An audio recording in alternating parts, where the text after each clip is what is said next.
কাউকে খুব বেশি তার ভালো-মন্দ বোঝাতে যাবেন না। হ্যালো এভরিওয়ান, আসসালামু আলাইকুম। সবাই কেমন আছেন? আশা করি আল্লাহর রহমতে সবাই ভালো আছেন। আমিও ভালো আছি আলহামদুলিল্লাহ। অনেকদিন পরে একটি বড় ভিডিও নিয়ে আপনাদের মাঝে হাজির হলাম। আপনারা সবাই জানেন রমজান মাস। আর রমজান মাসে কিন্তু একটু গৃহিণীদের কাজের পরিমাণটা বেশি থাকে। তারপরে এটা হলো ইবাদতের মাস। আর কাজ এবং আল্লাহর ইবাদত করতে গেলে কিন্তু আসলে পেজে সময় দেওয়াটা খুব বেশি হয়ে ওঠে না। তারপরও চেষ্টা করি যতটুক পারি তো অবশ্যই সময় দেওয়ার চেষ্টা করি। তবে বড় ভিডিও বানানোর মতো একদমই সময় পেয়েছিলাম না। তার জন্য আজকে চিন্তা করলাম যতই কষ্ট হোক একটা বড় ভিডিও পেজের জন্য দেয়া খুব প্রয়োজন। তার জন্য একটা বড় ভিডিও নিয়ে আপনাদের মাঝে হাজির হলাম। যদি আমার ভিডিওটা ভালো লাগে তাহলে বলব প্লিজ একটি লাইক দিয়ে কন্টিনিউ করবেন। আর যদি খুব বেশি ভালো লেগে থাকে তাহলে প্লিজ পেজটি ফলো দিয়ে পাশে থাকবেন। কারণ আপনি আমার পাশে থাকলে আমিও আপনার পাশে থাকবো। আপনি আমার পোস্টে কমেন্ট করলে আপনার সাথে আমার এনগেজমেন্ট তৈরি হবে। আমিও আপনার পোস্টে কমেন্ট করে আসবো ইনশাআল্লাহ। তো শুরুতে একটা কথা বলেছিলাম যে কাউকে খুব বেশি তার ভালো-মন্দ বোঝাতে যাবেন না।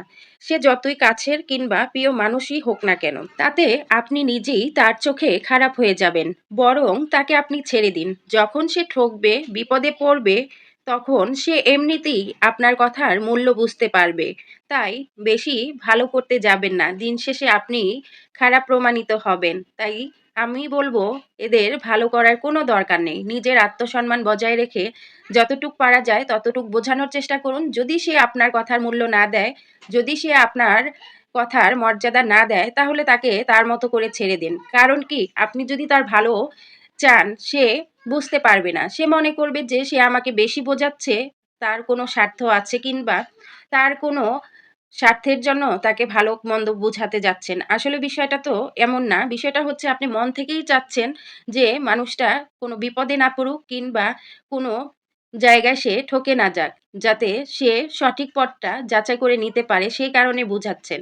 কিন্তু সে তো বুঝবে না। কারণ সে ফাঁদে পড়ে কাঁদবে যখন তখন সে বুঝবে। এটাই হলো দুনিয়ার নিয়ম। তাই যার মতো করে ছেড়ে দেন। দেখবেন দিন শেষে ঠকে গিয়ে আপনার কথার মূল্য দিবে।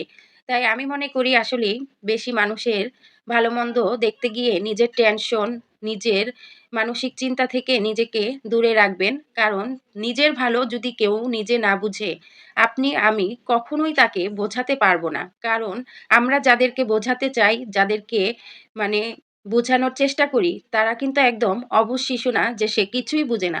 সে সব বুঝে শুনেও কিন্তু সে তার বিপদে পা বাড়িয়েছে। তাই তাকে না বুঝিয়ে তার মতো করে ছেড়ে দিন। বিপদটা যখন সে ভয়ংকর রকমের ভাবে পড়ে যাবে, তখন সে ঠিকই আপনার কথার মূল্য দিবে। যাই হোক আসলে কথা বলতে কিন্তু রান্নার অনেকটাই সেরে নিয়েছি। আমার কথা এবং ভিডিও যদি আপনাদের কাছে একটু ভালো লেগে থাকে, আমি বলব প্লিজ পাশে থাকবেন।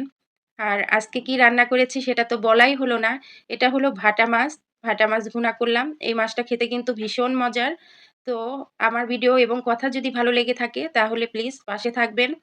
সবাই সুস্থ থাকবেন, ভালো থাকবেন। আল্লাহ হাফেজ। আসসালামু আলাইকুম।